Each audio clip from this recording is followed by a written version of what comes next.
My name is Nick, and I'm going to be the next school shooter of 2018. My goal is at least 20 people with an AR-15 and a couple tracer rounds. I think I can get it done. You're off. This is Caleb Sharp.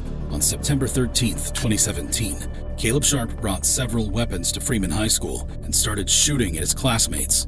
He killed one student, Sam Strawn, and wounded 3 girls. He also caused fear and panic among many others who witnessed the shooting. I started running and was so scared because I felt like I was running in slow motion. I began thinking, there's absolutely no way I'm getting out of this. Caleb Sharp was subsequently arrested and brought before the court to face the consequences of his actions. As if his crime was not outrageous enough, his reaction to his sentence was even more dramatic. I'm sorry to every single person I forced PTSD upon. I'm sorry to all the people who can't go out in public anymore.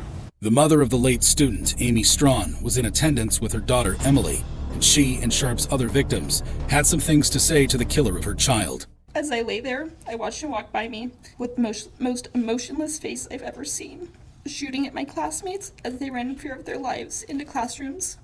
The fact that Gracie survived is remarkable. The fact that she can walk is a miracle. In his defense, Brooke Foley, Sharp's public defender, argued that due to his age and immaturity at the time of the shooting, Sharp should be considered a youthful offender and receive a sentence below the standard range. You will hear that Caleb Sharp was an immature 15-year-old, that he had neurocognitive disorders, and his youthfulness should be the basis to find him less culpable for his criminal conduct. Foley requested a 20-year fixed sentence, but the judge did not agree. Lots of kids have ADHD, but they don't go shoot up a school and try to kill as many of their classmates as they can. The defendant, Caleb Sharp, in the state of Washington, on or about September 13, 2017, did intentionally assault. Sure, the court would accept your plea today and would find you guilty as charged. Caleb Sharp pleaded guilty to premeditated murder and attempted murder and was sentenced to 40 years to life in prison, with credit for nearly 5 years served. Sharp will be in prison for at least the next 35 years, making him eligible for parole at age 55. However, let's compare the apologetic reaction of Caleb Sharp to the compared to the actions of Ethan Crumbley during their trial. On November 30th, 2021, 15-year-old Ethan Crumbley, a student of Oxford High School in Michigan, carried out one of the state's most devastating school shootings. Armed with a loaded 9mm semi-automatic handgun that he had acquired just 4 days prior, Crumbley executed a horrifying plan he had detailed in his journal to commit the biggest school shooting in Michigan's history. Tragically, he turned this plan into reality, claiming the lives of 3 students and injuring 8 others. I have 2 deaths. I have a kid standing next to the guy that got shot right in the back of the head so he could watch with the murderer saying right to him, lay down on the ground and go right next to him. If you thought Crumbley had reached the depths of depravity with his crimes, wait until you see their shocking behavior during the proceedings. Crumbley pleaded guilty to all charges, having been accused of taking the lives of 4 students and causing injuries to 7 others, including a teacher. Now, we're not willing to take that risk right now. I can't hear you. We're not taking that risk right now. Okay, well, come to the door. Look at my bag, bro. Yeah, bro. He said bro. Red flag. The emotional toll of Crumbley's actions was visible in the courtroom. Crumbley admitted to taking the lives of each victim, confirming their identities by name. You deliberately, with the intent to kill, and with premeditation, use a 9mm handgun and shoot and kill Miss Madison Baldwin, and shoot and kill Mr. Tate Meyer, and shoot and kill Miss Hannah St. Julian, and shoot and kill Mr. Justin Schilling. He confessed to retrieving the gun used in the shooting from an unlocked container in his home on the day of the incident. Crumbley revealed that he had concealed the weapon in his backpack and later used it in a bathroom to carry out the attack. Is it true that while inside the boy's bathroom, in the stall of the bathroom, you removed the handgun from your backpack?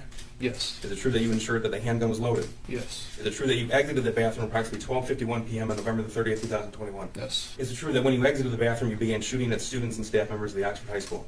Yes. Contradicting his parents' claims that the gun was securely stored, Crumbley stated that he had given his father money to purchase the firearm he used in the mass shooting, and that it was easily accessible. Bathroom began shooting, moved through hallways, back through hallways, and was apprehended in the hallway. Crumbley now faces the possibility of life in prison without the chance of parole. Despite his lack of emotion during the plea bargaining, his attorney, Lofton, had considered an insanity defense, but after the hearing, she concluded that it was challenging and that her client had chosen to plead guilty instead. Why did you change the plea? Originally, we filed a notice of insanity, and based on the conversations that we've had and the review of the discovery, we felt it appropriate to withdraw that and have him plead guilty today. However, Crumbley isn't alone in their courtroom actions. Let's not forget the infamous incident involving 19-year-old Nikolas Cruz. My name is Nick, and I'm going to be the next school shooter of 2018. My goal is at least 20 people with an AR-15 and a couple tracer rounds. I think I can get done. You're all going to die. Pew, pew, pew, pew, pew. Who carried out a mass shooting at Marjorie Stoneman Douglas High School in Parkland, Florida on February 14, 2018. Cruz, a former student of the school, unleashed a barrage of gunfire on students and staff, resulting in the tragic loss of 17 lives. He fled the scene but was apprehended in Coral Springs about an hour later. What's going on today, bro? The demons, man. Demons? The voices. This senseless act of violence became the deadliest high school shooting in U.S. history. The Broward County Sheriff's Office was criticized for its handling of the police response. They were faulted for not acting on multiple warnings about Cruz and for choosing to wait outside the school rather than confronting him immediately. During the trial, Cruz showed no remorse, even laughing at one point. On October 20th, 2021, Cruz pleaded guilty to all charges. The prosecution had sought the death penalty, but the jury ultimately proposed a life sentence in prison without the possibility of release. The survivors and the families of the victims gave heartbreaking and furious testimony. During the sentence, Cruz finally found his humanity and apologized for his crimes. And I love you, and I know you don't believe me, but I have to live with this every day, and it brings me nightmares, and I can't live with myself sometimes. But I try to push through because I know that's what you guys would want me to do. Finally, on November 2nd, 2022, after numerous delays, Nikolas Cruz received a life sentence without parole, in accordance with Florida law, which mandates that the court adhere to the jury's recommendation. However shocking Nikolas Cruz's reaction to his sentence was,